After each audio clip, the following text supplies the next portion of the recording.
దీనికి?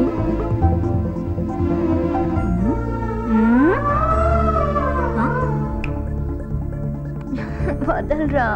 రానా? ఇంతకి ఎంతవరకు వచ్చిందేంటి మ్యాటరు? ఇప్పుడే సాంగ్ ఫినిష్ చేసా, ఇంతలో నువ్వు వచ్చి డిస్టర్బ్ చేసావు. అవునులే, ఆ హెల్మెట్ హీరో తప్ప అందరం డిస్టర్బెన్స్ గానే ఉంటాం. ఇంతకీ ఎవరి అతగాడు? తెలీదు. తెలీదా? వాడెవడో తెలియకుండా ఎలా లవ్ లో పడ్డావే? నేనెవరో కూడా అతనికి తెలియదు కదా. అయినా నన్ను కాపాడాడు. నేనే అతను దాన్నైతే ఎంతో బాగా చూసుకుంటాడో ఆలోచించండి. బాగా మాటలు నేర్చావే. ఈ చెవిరింగ్ ఏది?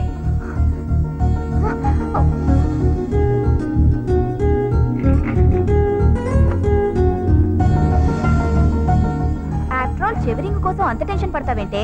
అది ఆఫ్టర్ ఆల్ కాదే, మా అమ్మ జ్ఞాపకం. అది పోతే నేనే కాదు, మా ఇంట్లో అందరూ బాధపడతారు. ఇంత మోడర్న్ గా కనిపిస్తావు, ఇంత సెన్సిటివా? సెన్సిటివ్ కాదు, సెంటిమెంట్. అదా గొడవ జరిగిన చోటే పడిపోయి ఉంటుంది. మీరు ఎంత పెట్టినా వేస్టే, ఎవరికో దొరుకుంటుంది. Lucky fellow. పుచ్చికాయలు బాగున్నాయి, తినండి. మీరు వెతికేది చెవిరింగు గురించేగా? ఏ జింతాకుతా? చింతాకుతా కాదు, చింతాకుతా తక్క చింతాకుతా.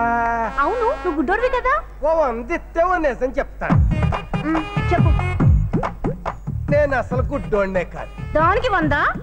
ఇంకా చెప్పాలా? సరే, మార్నింగ్ 9 to 11, ఈవినింగ్ 4 to 6 సెల్లరేసే వాళ్ళకి గుడ్డోండి. దాన్ని మించిన వ్యాపారం ఇండియాలోనే లేదు. మిగతా టైంలో రియల్ ఎస్టేట్ వ్యాపారం చేస్తా ఉంటాను. దీన్ని కొట్టేది అంతర్జాతీయంగానే లేదు. లోతుకుంట్లో 25 ఎకరాలు ఉంది, కావాలా? నాకు కావాల్సింది నా ఇయర్ రింగ్. నాకు తెలుసు. అంటే నువ్వే కుట్టేసావా? ఇంకో 100 ఎత్తే చెప్తాను. ఇదిగో ఇచ్చే. 100 ఎత్తే ఇస్తానని లేదు, చెప్తానన్నాను. నిన్న జరిగిన గొడవలో ఈవిడ గారిని హీరో గారు హత్తుకుని చేశారుగా ఫైట్. అప్పుడు తగులుకుంది హీరో గారు సొక్కాకి ఇవిడ చెవిరింగ్. ఆ విషయం ముందే చెప్పొచ్చు కదా. కళ్ళ ముందే నలుగురు కొట్టి పడుకోబెట్టాడు.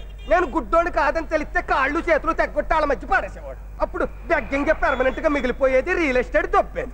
ఇప్పుడు వాడిని ఎలాగే పట్టుకోవడం? వాణ్ణి ఆ రోజు పట్టుకున్నానే, దేనికైనా పనికొస్తాడని.